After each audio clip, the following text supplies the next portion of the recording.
The event here takes place in Washington State, in early October of 2010. My girlfriend Beth had flown from Sydney, Australia, to visit me. I lived in Seattle, but since it was cheaper for her to book a flight from Sydney to Vancouver than Seattle, we decided to spend a bit of time in British Columbia and work our way back to Seattle. After a couple of days in Vancouver, we took a ferry to Vancouver Island and Victoria, where we stayed at the Empress Hotel. The plan from there was to take a ferry from Victoria back to Anacortes in Washington State and hop a bus or train or something to Seattle. Making the most of our last stay in Victoria, we did not get to the ferry terminal prior to the final ferry of the day. I think it departed at around 10. Upon arriving in Anacortes, if you're familiar with how a ferry works, you'll have about 10 minutes or so where a flood of cars disembark and foot traffic too, as people head to the parking lot to hop in the cars they presumably have parked. I had miscalculated on a couple of fronts. Upon checking what I believed to be a bus terminal, there was clearly no bus on the way. There were no cabs either, no public transit options, and whatever kind of soul who may have helped us out very rapidly dissipated into the night. The other miscalculation was that the Anacortes ferry terminal was further outside the city of Anacortes than I remembered. The road to the ferry winds along a mile or more through a wooded area, with not even a pedestrian footpath, which is not uncommon for Washington. To make matters worse, it was raining, as is typical of that time of year. We were stranded, luggage in tow and all. Welcome to the US, Beth. As the ferry traffic vanished, and we began to wonder what the hell we were going to do, we were approached by a man with a smile on his face, not in the least bit concerned himself about also appearing to be stranded. I recall him as being a bit bigger than me, both in height and weight, probably in his 40s, wearing glasses, a raincoat, and a wide-brimmed hat, which he doffed in greeting. At least one of us was dressed appropriately for the weather. He shook my hand, and we got to talking about the predicament we were in, to which he explained that he was waiting for his mum and sister to come and collect him. They were driving from Bellingham to get him. He said he could offer us a ride once they came, to which I declined, saying we were going the other way, to Seattle, not Bellingham. We continued making small talk, and he offered again. "Are you sure you don't want a ride? They should be here soon." But I stuck to declining it, because it just didn't seem convenient for anyone. At this point, I was resigned to just finding a hotel room in Anacortes for the night. Eventually, Beth, who was starting to walk up the road away from the ferry terminal, motions to me, "Mike, let's go." But there is a pleading urgency to her voice and her face. I say okay, and bid this stranger farewell, and we start walking up the road into the dark and rain, luggage in tow. To my surprise, I find that Beth is alarmed by the meeting we just had, pointing out to me that the man had not been on the ferry. He was already standing around at the terminal when everyone got off the boat. She also pointed out that he had never removed his right hand from his coat pocket. He doffed his hat, he shook my hand, and he never took his hand out the pocket. I honestly didn't notice. She, of course, was having visions of me shot in the woods and Lord knows only what for her. So we trekked up the road and eventually found an inn. But apparently there was some sort of convention in Anacortes that weekend, and every room in town was booked solid. So we called a cab to take us to a nearby town where we could get a hotel room.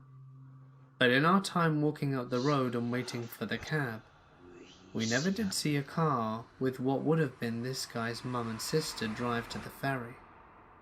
We didn't see any cars at all.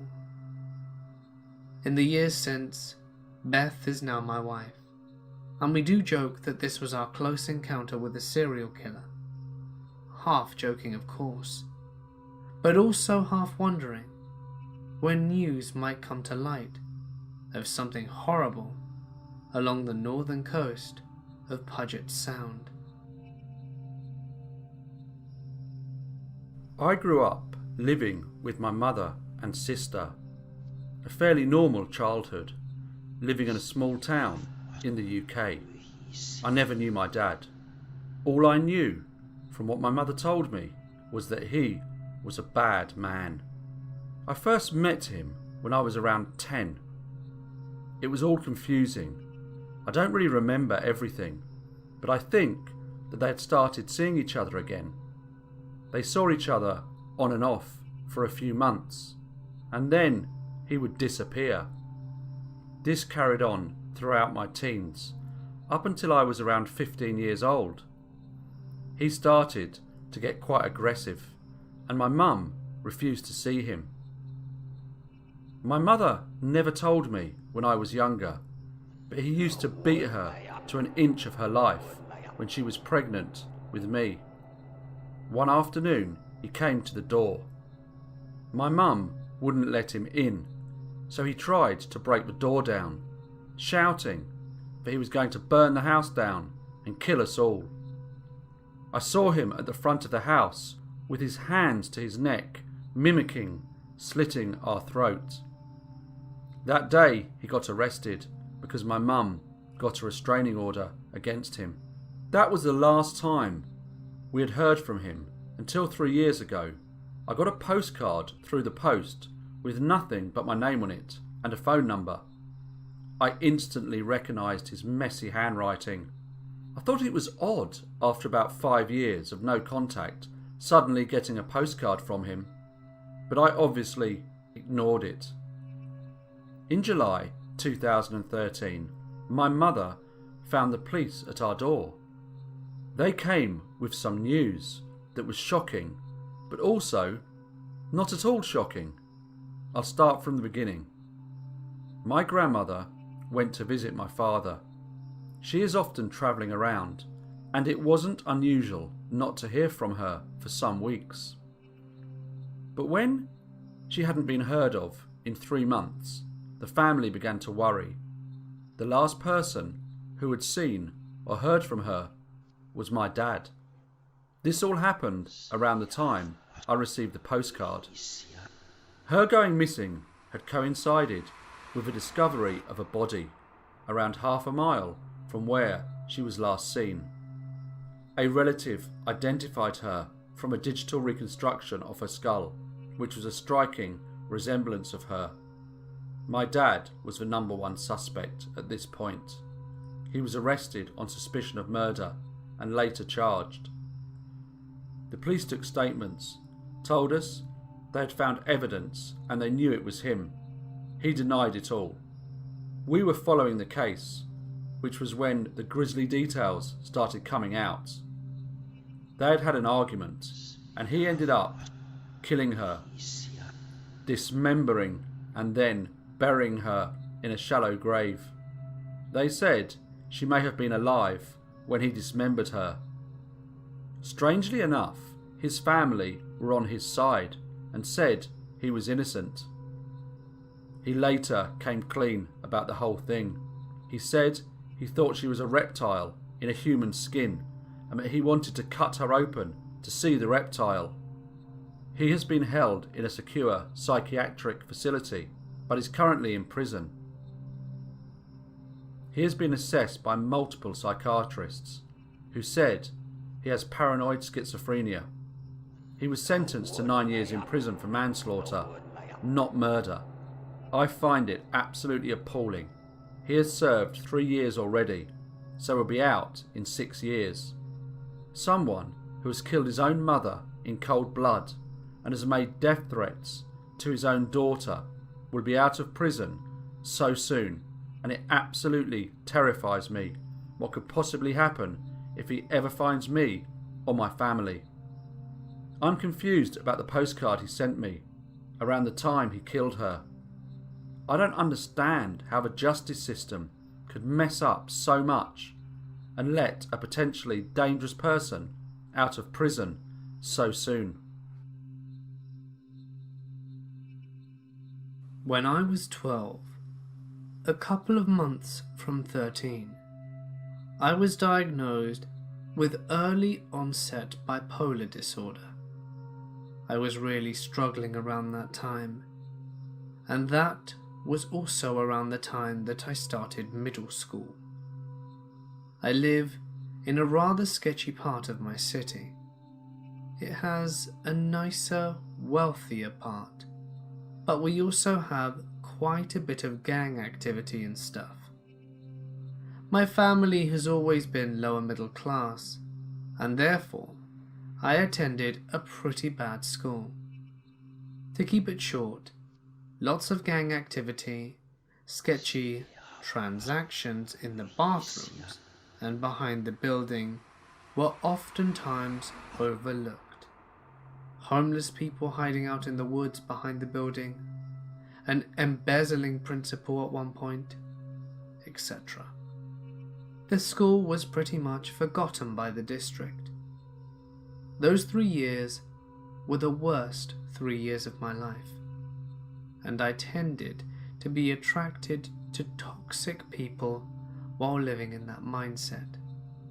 That's when I met Tanisha. I don't remember how we met.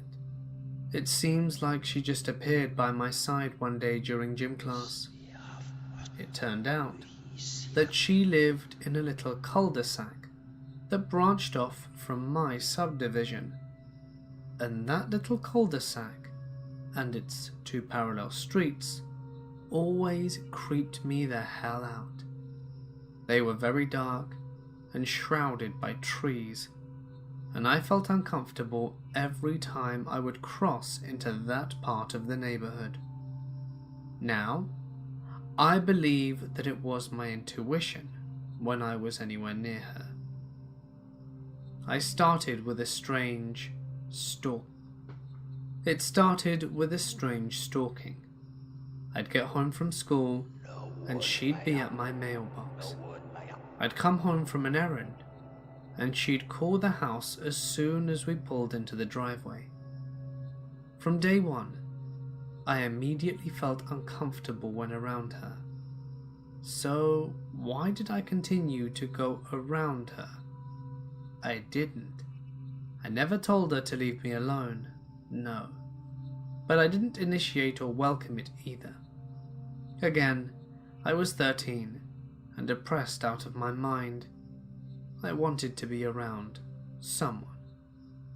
We would take walks sometimes, and sometimes it would turn into a casual offer to go hang out at her place. Every time I would get near her house, standing in the road, facing it, for instance, I would immediately feel sick to my stomach and have this overwhelming feeling of dread. I always followed my instincts. Casual offers turned into begging.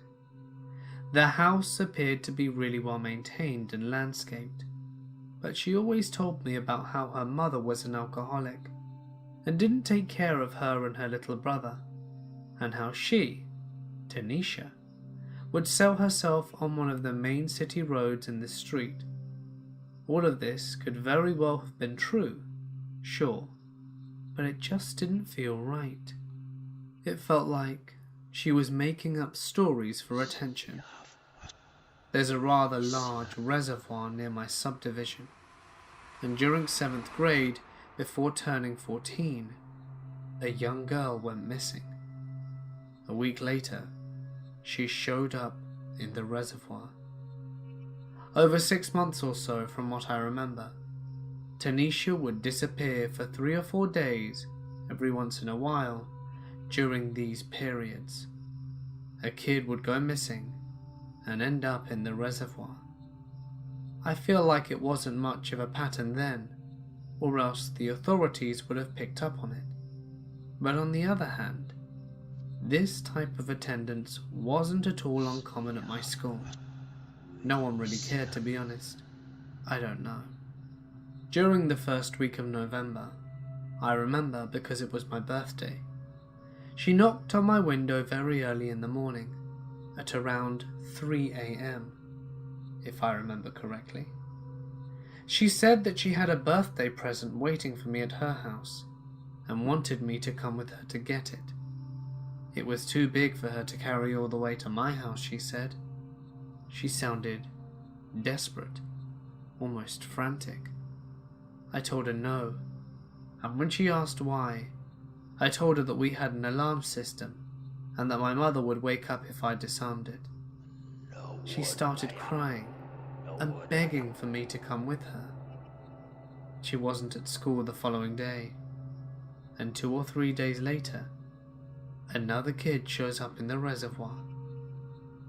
There are gaps in my memory from those 3 years, partially because I was so terribly unhappy. I'm sure, along with beginning to work things out with my doctor, so I'm not quite sure what happened after that. But what I do remember is that she came to my house right after some snow had fallen, and my mother had met her outside. My mother told her that if she ever came near me or our property again, that she would call the police for stalking and harassment. Shortly after that, she was pulled out of school, and I've never seen her since. As an adult, all these years later, I've asked my mother why she confronted Tanisha the way she did, hoping for some concrete information. She told me that she would have overwhelming bad feelings whenever she came round, and that was all she would say. I never heard any concrete evidence that Tanisha was responsible for the murders. I'm not even sure if that's something that would be reported, since she was so young, but I've always felt that she was responsible or involved in some way. I learned over the years to always trust your instincts, especially as a woman, and it seemed like the gradual, downward spiral there at the end. And the way she begged and frantically pleaded for me to go into her house, I honestly don't know where I would be right now if I hadn't have trusted my instincts. But as far as I remember, no more kids showed up in the reservoir. No rumors were ever started. None of this was ever mentioned to anyone, other than my mother and the 2 officers who came round to talk to me. I especially said numerous times that all of this was a hunch and based on instincts. There weren't any accusations. There weren't any rumors. If she was depressed and or lonely, fine. If not, fine. I'm simply talking about an experience I lived through. I know someone who bought a house that was 99% sure it was a murder house. She bought the house for way under the market value in an upscale neighbourhood because she knew it would be a fixer-upper. But even factoring in that, the house was still priced under value. The house was owned by a single old man, and he insisted on giving her a private tour of the home before he moved out. He had carpet on all the walls, and even the bathroom was carpeted. And there were locks on the outside of interior doors. He also had doors that had a cutout in the middle, with a metal grate over it, so like a cage. He had a room that was dedicated to frogs, painted green, and full of frog figurines. After she moved in, she found a man's name written on the wall in the basement, along with some tally marks. Her telling me about all of this gave me goosebumps. When she did some research a while later, she found out it was a guy who was murdered, and the suspect was still at large. This isn't my own encounter, but my mother's experience from when she was around 19 to 21 years old. Background: she lived alone in a small unit in Richmond, Melbourne, and worked night shifts at a restaurant. Because she worked nights, she would sleep during the day and wake up at around 2 to 3 p.m. She had a friend who visited her place regularly around the time she woke up, and they would eat a meal together and hang out for a couple of hours. This was part of my mum's daily routine. One night, my mum was in the laundromat alone, and she noticed a smallish young European or Middle Eastern macho-looking man unloading a washing machine full of baby clothes, like a huge amount. To my mum, the whole scene looked out of place. The guy didn't seem right. His demeanor didn't fit the load of baby clothing he was hauling into the basket. The man looked over at my mum, stared at her, but my mum mentioned that she didn't think much of it at the time. She left shortly after with her load and drove back to her unit. A couple of weeks later, my mum finished her shift at work and drove back to her place, went to bed, and woke up the next day in the afternoon as soon as she heard a knock on her front door. Assuming it was her friend, she started walking down the hallway, where you could see a frosted window at the end. She saw a smallish figure, the exact size of her friend, and didn't have any thought that it could be someone other than who she expected. My mum said that when she was halfway down the hallway, her body suddenly stopped in its tracks, and an immediate overwhelming feeling of crippling fear came over her. She was frozen and staring at the shape of the figure outside for a minute, when an unknown voice said something like, "Hey, come open the door. It's me." My mum slowly walked back down the hallway and into her bedroom. She waited in her room for the unknown visitor to leave, but he didn't. Every couple of minutes, he would say things like, "Come on, let me in. I know you're in there. Why don't you open the door?" According to my mum, she waited in her room for maybe 2 hours, listening to the stranger calling out to her. She couldn't call anyone because the phone was in her kitchen, and she didn't have the bravery to leave her room, as the unit was tiny and easily accessible. She was afraid the person outside would hear her and would find a way to get inside. She mentioned that after waiting for so long, she couldn't handle the cold temperature of her room, and she was barely wearing anything. She finally got the guts to jump up and bolt from her room to the kitchen, which had a back door. She ran out the back door and down the street behind her unit. She had a neighbor who she was friends with and went straight to their place. She explained what happened, and they both looked out this person's window, which had a view of my mum's unit, since their street was in a U-shape. They could see the stranger still standing at the front door of my mum's. It was the same man from the laundromat a few weeks earlier. They called the police, but he left before they arrived. After the incident, my mum stayed at her parents' house for a few days, until she felt that it was safe enough to resume living by herself again. A couple of weeks after moving back to her unit, she begins receiving notes and letters under her door on her front steps. According to my mum, the letters had strange things written on them.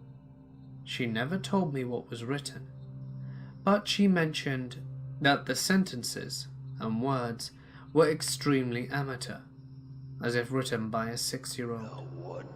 Letters were squiggly, written back to front, and arranged in strange sequences.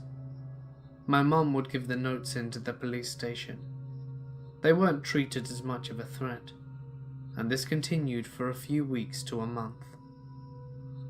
One day, my mum woke up in the afternoon after a previous night shift.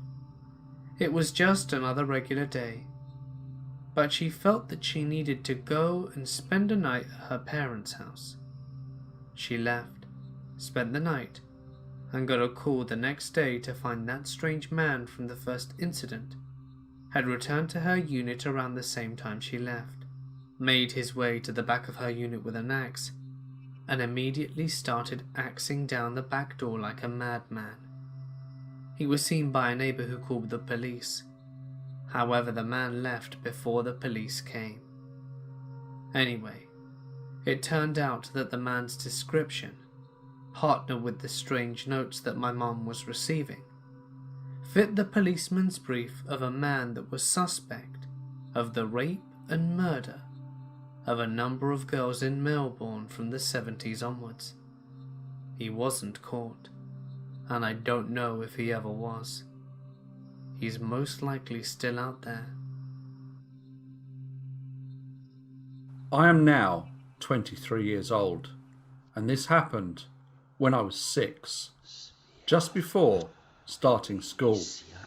I had to stay at my grandparents' place for around 6 months, due to my parents constantly travelling for work. I lived in Europe, a little country called Lithuania, which is really cool and modern, with a very fast internet. We lived in blocks of flats, which was pretty much normal for the country. My grandparents lived in a 5-storey building in a peaceful community. My grandma was working as a nanny, and we had one girl staying with us at the time who was from Washington, USA. The girl and I always played outside, and one day we noticed a man in a brown leather jacket and brown trousers lingering around the block and the entrance of our flats. Being kids, we didn't pay much attention to him or found his behaviour suspicious. I remember walking past him when we were going home, and he held the door open for us. He had dark hair and these almost neon blue eyes. My grandmother's flat was on the 5th floor. The 4 of us had dinner, but then my granddad had to go as he was working night shift at a local billiard club. So after dinner, we went to bed. Mind you, back then no one locked the front door because everyone knew their neighbours, and it was a very trusting community. My grandmother was telling me a bedtime story, and it had already got dark. It was now late August. Suddenly, we heard 3 muffled sounds like furniture falling. My grandmother rushed and locked the door. I didn't know why she had done it, but she did. She came back and said to me, someone was probably redecorating and moving their furniture. I just fell asleep. The next morning, my grandfather came back from work. It was around 6 a.m. He found the front door of an apartment belonging to a neighbour's family on the 3rd floor open. He walked in and found a dead grandmother and a boy who was around 5 years old and was also one of my friends. They had been shot. The American girl and I immediately woke up. There were police everywhere. We were asked if we saw anything suspicious or people not from our neighbourhood. Of course, we told the police about the man. Later, he was caught, tried, and found guilty of murder. It was all over the local newspapers. Since then, everyone I know, including myself, locks their doors. This happened in 2013. This kid named Johnny moved in next door to me when he was around 12. And for lack of a better term, this kid was pretty much a pussy. I remember one time he fell on his skateboard and didn't land hard at all, but was crying his little heart out in my driveway when he was about 16. So fast forward to when this kid is 18. By then, I'm selling coke and molly pretty heavy, and he's one of my best customers. By now, he's hanging with some pretty shady people, which my parents obviously aren't fans of. My parents also didn't know that I was selling anything, because I was pretty good at keeping it under wraps. Johnny was clearly a follower. He went from the skater/emo type to some wannabe thug, which he just wasn't built for. My parents go to the Outer Banks, North Carolina every year for 2 weeks and ask if I'll come and stay at the house while they're gone, which I was excited about because their house is much better than the shittier one-bedroom apartment I had at the time. So everything was going fine at the house. I had my on and off again girlfriend over all the time, and there was quite a bit of drugs and alcohol going on. I was far from being a saint back then. I'll never forget it. It was a Thursday night. My girl had left a few hours ago. I should say earlier that day, Johnny had seen me out in front of my parents and asked for a front. I told him no, considering I had never fronted for anyone, and in all honesty, had been using too much of my own shit so couldn't afford to. He didn't like that very much, and we got into an argument, and I pretty much punked him in front of his little friends. So by now it's 2 a.m, and obviously I'm not remotely tired because of the coke and molly. I'm sitting in the dark, watching Netflix, in this den-style living room my parents had downstairs, which has a window going outside which I had open. I had paused the TV and was on my phone texting and on Facebook, when I heard something. It was the screen of my window slowly being slid up. I know the sound. I had snuck in and out of this house numerous times growing up. So I slowly get up and watch the window. I clearly see the screen moving very slowly through the curtains. So I walk up to the window. As soon as I move the curtain, at least 3 or 4 people scatter. I run out front, but they are all booking it down the street. I knew it was that Johnny kid and his friends. I didn't see them, but I knew it was those shitheads. I didn't call the cops or anything, because I wasn't exactly living on the right side of the law. So I just go back in and lock everything up, and the rest of the week goes smoothly. I never told my parents about it, and I also never saw Johnny again. I called him a few times, but he never answered. I even offered to front him, which was bullshit. I just wanted to see him, but he didn't reply, which was all the more reason to know it was him, and he knew that I knew.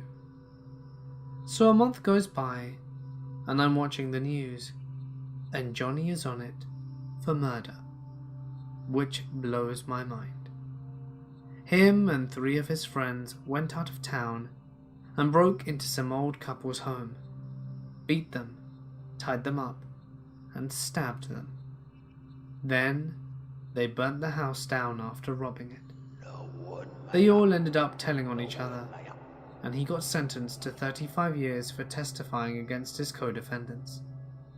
Makes me wonder, if I was asleep when they got in, what would have happened? There is a link to the news story in the description, in case anyone else is curious. I have never spoken about this, but once I witnessed a murder. This happened back in 2008 in Tijuana, Mexico, my hometown. This is what I recall. It was late, after a really long day at college. It was about 10 p.m. and we were at a red light on an intersection aboard a taxi. The taxi was shared with other people. I was about 5 minutes from my home. I was just there watching the lives of other people on the street, waiting for the green light. And there was this taco stand just right of our taxi, roughly 20 meters apart, and this guy working there, just cleaning, preparing the food, waiting for some customers. Not a moment later, we witnessed a car arrive. 2 guys got out and started ordering tacos. Suddenly, this navy Ford Focus ignored the light and crossed right in front of us. I barely remember the plates, but I was 100% sure they were from California, probably a stolen vehicle. They stopped right in front of the taco stand. 2 guys exited the vehicle and they started shooting the 2 guys that had just arrived seconds ago. It was insane. I clearly remember the gunshots, the smell, the vapour coming from the bodies as they slowly fell as lifeless husks to the floor. The taxi driver obviously floored it, and we accelerated, but we still heard the roar of machine gun rounds. They were making sure their victims were dead. The worst part is that the taco chef was also killed in the whole mess. I guess it goes to show how dangerous a situation can be when drug dealers are involved. This story doesn't involve me, but it happened while I was in the house, and so it would have involved me were it not for our family dog, Sammy. In the early 80s, Columbus was at the mercy of a man who was known as the Grandview Rapist. When he was caught, he was connected to over 60 rapes and was the suspect in at least 40 more. One of the ways he suspected of getting into homes was by posing as a gas reader. He would target women who were alone with young children, enter the house, then threaten to kill the children if the woman did not cooperate. I don't know how things worked everywhere, but here in Columbus in the 80s anyway, letting a gas reader into your house was a normal thing. A lot of meters were in the basement. It was the kind of thing you didn't even think about, like banking or garbage pickup. One day, in the early mid-80s, there was a knock at the back door, and a man called out, "I'm here to read your gas." My mother thought that was kind of odd, but whatever. Our driveway at the time was wrapped around the house, and if you pulled far enough up the back door, it was closer than the front. She went to let the guy in. No sooner had she opened the door than Sammy came charging into the room, frothing at the mouth and snarling. Now, a little background on Sammy. She was a black lab we got as a rescue. She'd been struck by a car and brought into the OSU vet hospital. She survived her surgeries, but because of them, was almost as much metal as dog, being full of screws, splints, plates and what have you. Any sort of physical activity would soon have her in pain, and she was also the most laid-back dog I ever recall meeting. She didn't growl, she didn't bark, she didn't care if she hadn't met you before or not. That was the dog, who was now frothing in the mouth in anger, and jumped so hard at the back door, she not only pushed it closed, pushing the man out of the way in the process, she actually broke the window on the door by slamming into it. All the while my mother is trying to hold back and tell the man, "I'm sorry, she's never like this." And after a few minutes the guy runs off. Not drives, runs away on foot. It wasn't until after the man left that my mother began thinking how odd the whole thing was. The man had no hat or clipboard, and she didn't recall seeing a name tag either. She called the police to report it, and they told her to lock the doors and stay on the line. Within 10 minutes, there was a trio of cruisers out front, and several more cops were combing the area, in hopes to catch the guy. Sammy was back to her normal self again, laying on her side and begging for treats whenever an officer came by. I was only 2 or 3 years old at the time, but I remember this part vividly. My mother gave a description to the police. This part was relayed to me later. White male, fit, mid to late 20s, sandy blonde hair. And the officer told my mother we owed our dog a steak dinner that night. And he said the man would stalk houses while husbands were at work, and that they suspected that he would observe school bus stops to find women who were home alone with small children, and enter pretending to be gasmen. The local bus stop was in our yard. I wish I could say there was a happy ending here, but there isn't. It was only when I was researching this story tonight that I came across the most chilling issue. The man that was caught and later convicted as the Grandview rapist was an older black guy, balding and with grey hair.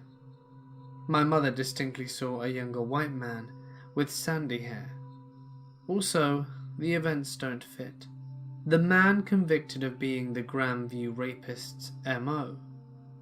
What I do know for the fact is that enough women had been raped in the same area, in the same way, that the police were at our house instantly, indicating that this was another serial rapist active in the area, in the same time.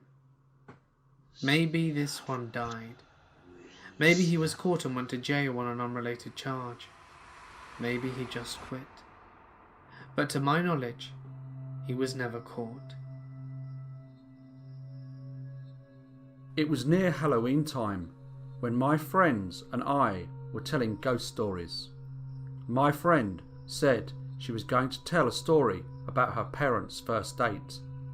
She said she didn't like telling the story since it was actually true, but we prodded her on. To cut to the chase, the parents had spent a nice, if awkward, first date, and around the time that they would have said goodnight, the male in the situation, my friend's dad, suggested that they go for a midnight hike up Provo Canyon. He apparently knew the place, since he had done a fair amount of rock climbing in the area. So the two drove up the mouth of the canyon, got out of their cars and started hiking under just the light of the stars, since it was a new moon. At some point, the male starts getting a bad feeling, since the pathway ahead, which would pass under some trees, would be dark, and because it was getting to be quite late. He ignores the feeling and presses on. In later rehearsings of the story, the female would say that she had felt the same feeling at what was probably the same time, though she didn't know the trail like he did. A minute later, the feeling came back to the male. He ignored it again and started walking a bit off the way into the trees, when his foot hit something soft in the middle of the path. Under the trees it was too dark to see just what this soft thing was, and the feeling came back stronger than ever. Instead of finding out what his foot had bumped into, he and the female both agreed to hightail it out of there. Years later, after being married for some time, they were watching an interview with the serial killer Ted Bundy. In response to a question asking him to describe the time that he felt the closest to being caught, he explained about the night that he had lured a girl into Provo Canyon and had just killed her when he heard some people coming up the trail. He explained how he hid in the trees just in time, only to watch some guy walk right into the body and for some reason just turn around and walk away.